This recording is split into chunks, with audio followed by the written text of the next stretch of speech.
This is Hidden Killers Live with Tony Brueski, Stacey Cole, and Todd Michaels.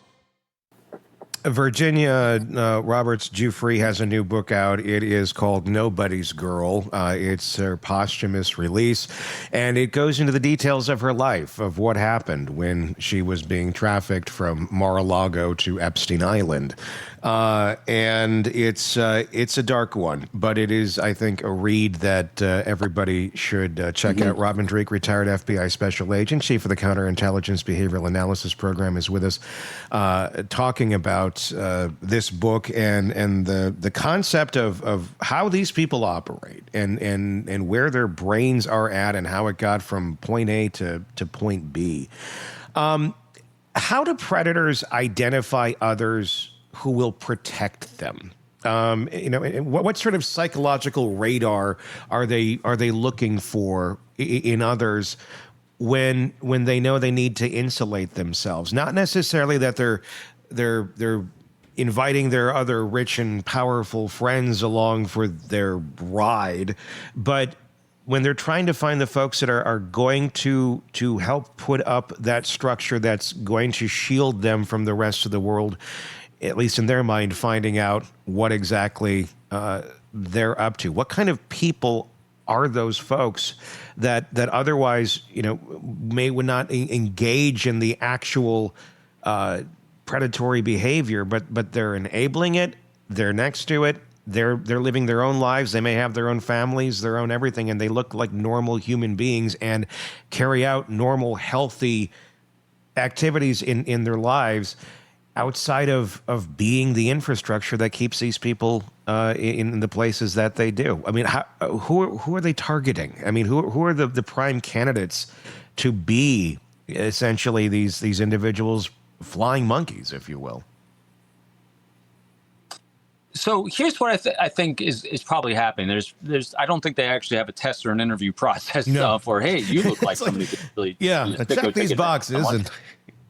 But think about this, so again, these thought experiments do us a great service, and that is, who are the types of people that typically do this? These are people that objectify human beings. They love using power control.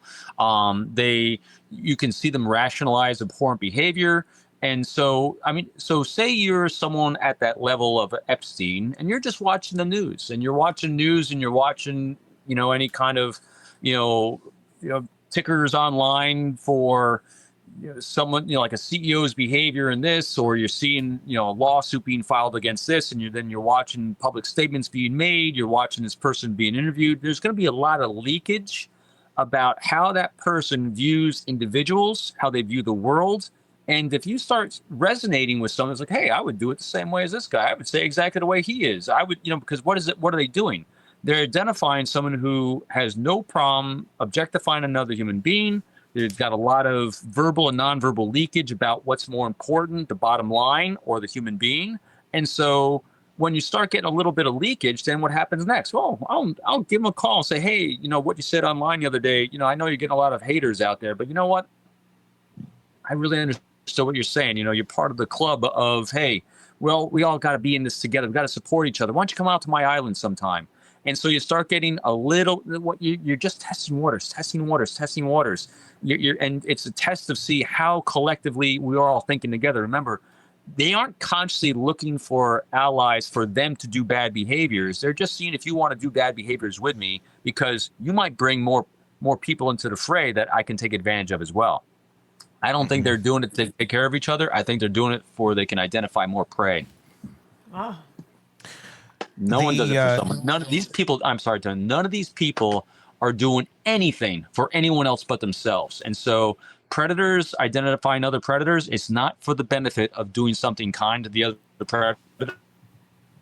No, they want the predator's prey that they're going to bring into their circle. So how do we protect young women? How do we protect young boys? How do we protect our youth and the vulnerable from predators like this? Is there a way to protect them? I mean, here we are in the year 2025, and we're still talking about things like this. This sounds like it's the dark ages. We should have better protections in place, and yet it feels like we're kind of on our own. We got to pay attention. Oh my gosh. And we don't rationalize away the things you're seeing and observing. I did a piece, I think it was because of the assassination of Charlie Kirk. And again, the same thing, kids being self-radicalized and going down the path of darkness and the dark triad. And it's hard to see. It's kind of like, and again, this isn't saying that no parent is doing their job, because everyone thinks they're doing a great job, but do this for yourself. Start keeping a journal, a photographic record, a journal. Like my wife and I, we're out camping right now. You can see I'm in my camper. I apologize. Mm-hmm. And so every time we go on a trip, I actually have a journal. I call it our camping journal. I take some photos, I take some things we're doing, and I put it. And so what I highly recommend people doing is do this for people in your life, your family members, especially your children. Keep a record. Start family traditions of communicating and interactions at a young age. Get people in the habit of communicating openly and honestly. The only way they're going to do that is if you don't shame them from what they're saying. You don't judge what's coming out of their mouth. You be there to listen. And if you start journaling, where you're going to start noticing an arc, a behavior of the people in their lives, of the types of friends they have, the amount they're communicating with you. And then once a week, assess, how much do we communicate? Is it staying the same, or is it getting less? Because what happens is that when children, young adults, or even adults start going down a darker path, there's a shift in behavior. But it doesn't go from 0 to 100. It's a gradual shift, but there was all of a sudden a shift where some becomes more and more isolated, more and more to themselves.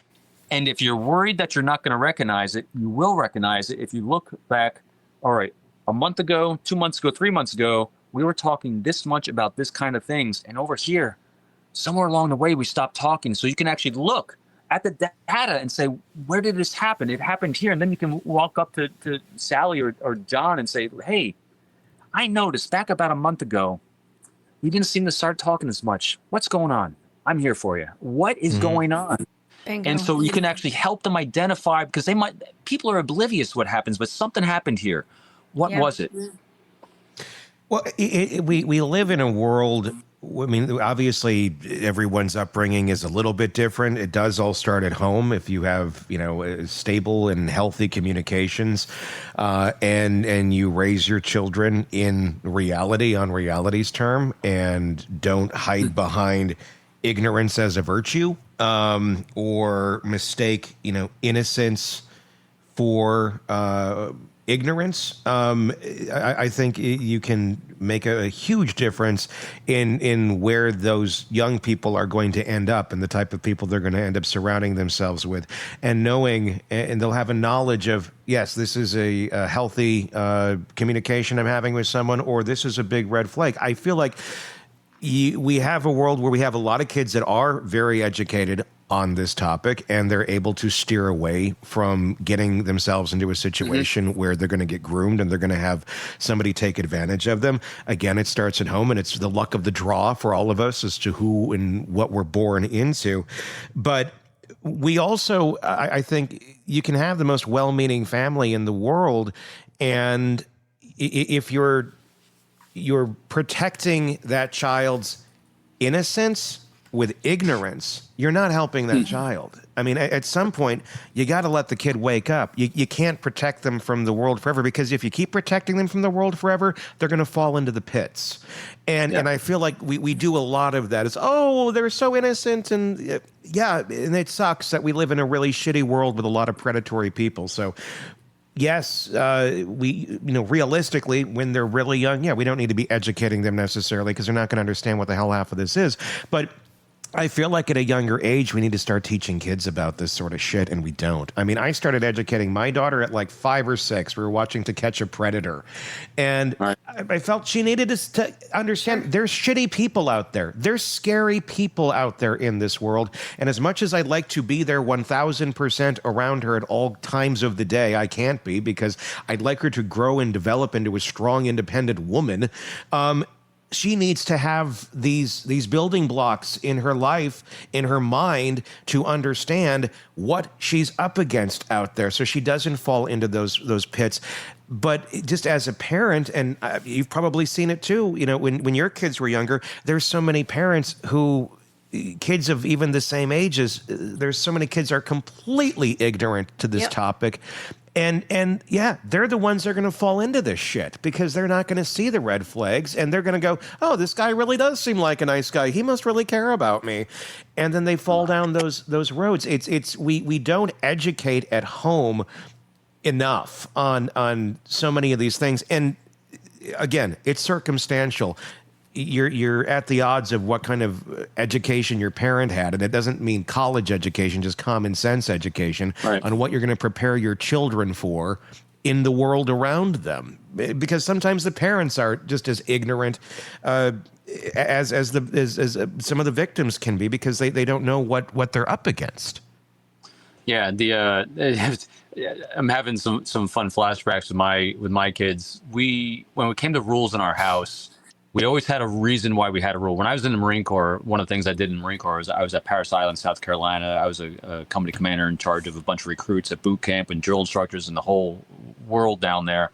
And I remember, believe it or not, every single one of my drill instructors knew that you could not punish a recruit with push-ups or any of the other crazy things you could do unless the recruit actually knew what rule they broke. So there's always it wasn't just haphazard like people think it is, just for the hell of it. There's actually, you broke a rule, here's a consequence, and the recruit had to know what the consequence was and why the rule was in place. And so I did the same thing with my kids, not like boot camp, but what I did was, we didn't have rules for the sake of rules, or just because dad said so or mom said so. There's a reason, and there's a real world reason why we have a curfew. There's a real world reason why you can't be online. And my daughter related to me recently that when she was about 12 or 13 years old, she said I scared the living hell out of her because I wouldn't let her do something, because I always would start the statement with, you want to know why we have the rule? You want to hear a story? And she said, I told her one of these horrendous stories like we're just talking about. It scared the living hell out of her. And now she understood why I had that rule in place. And I think I traumatized her, but at the same time, my wife said, oh, yeah, but she didn't get in trouble, did she?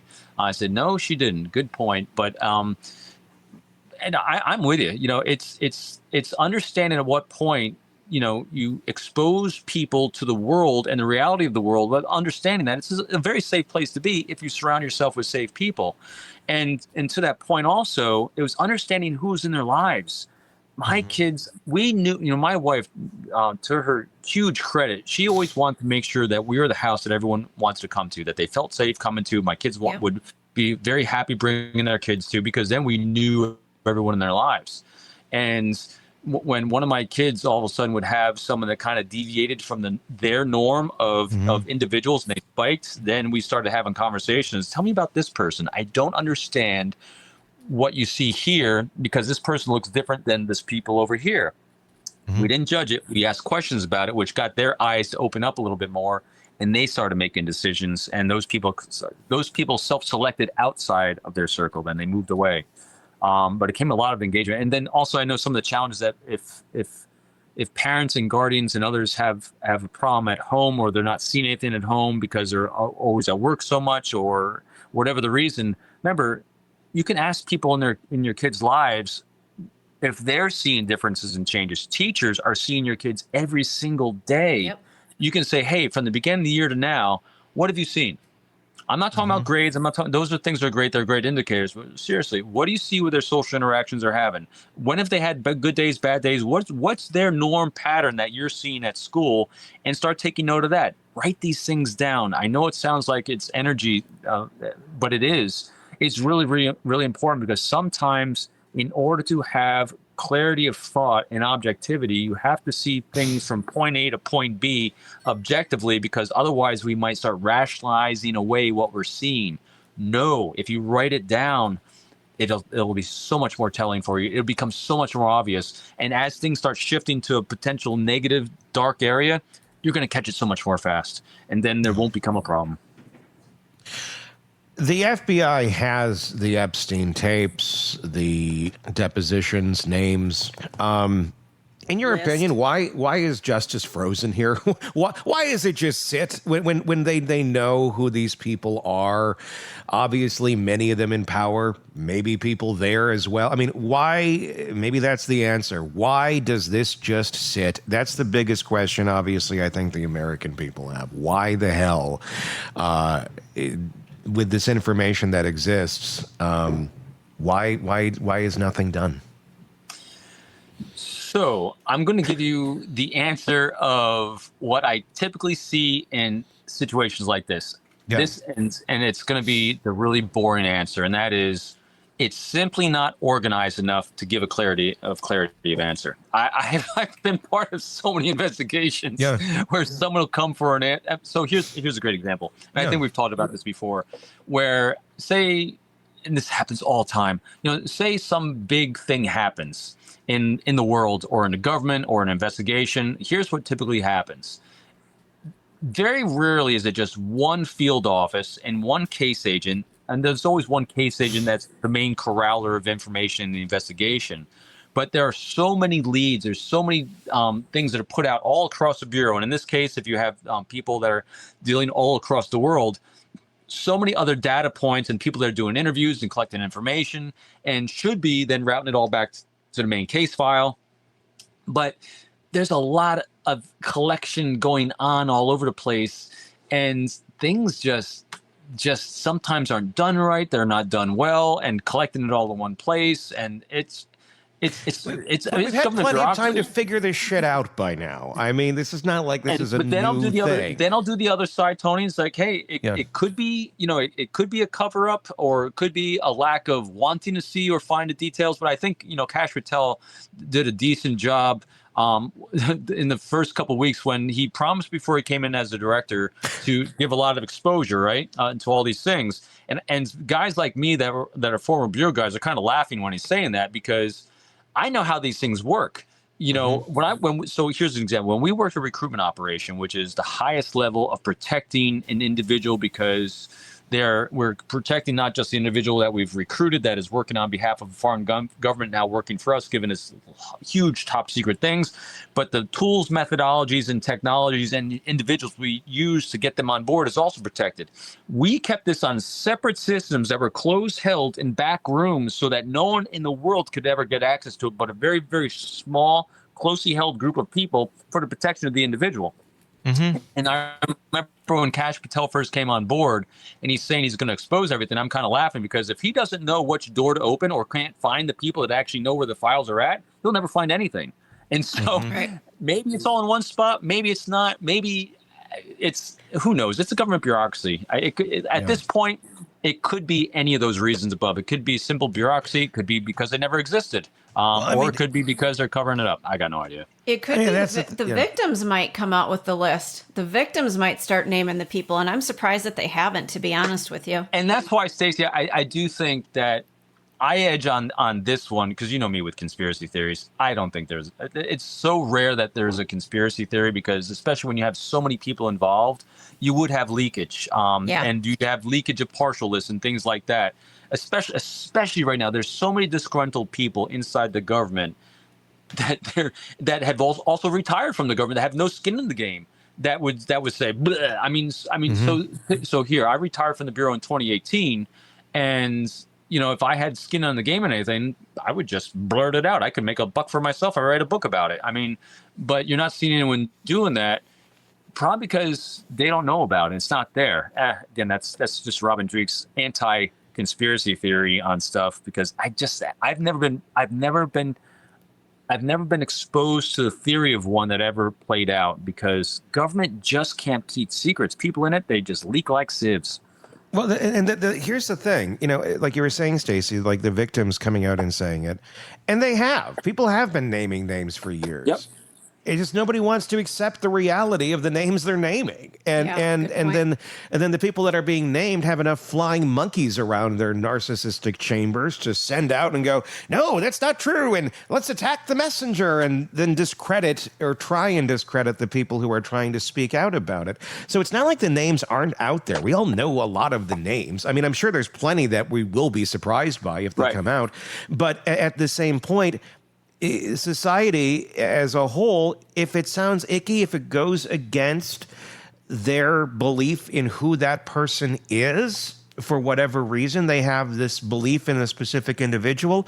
And I'm not making an example of any specific person, but if it goes against that, then they're not going to accept it. Yeah. So here's what I think. And so I'm sorry, Tony. So to your point on this, here's what I think is a more probable thing that's happened here.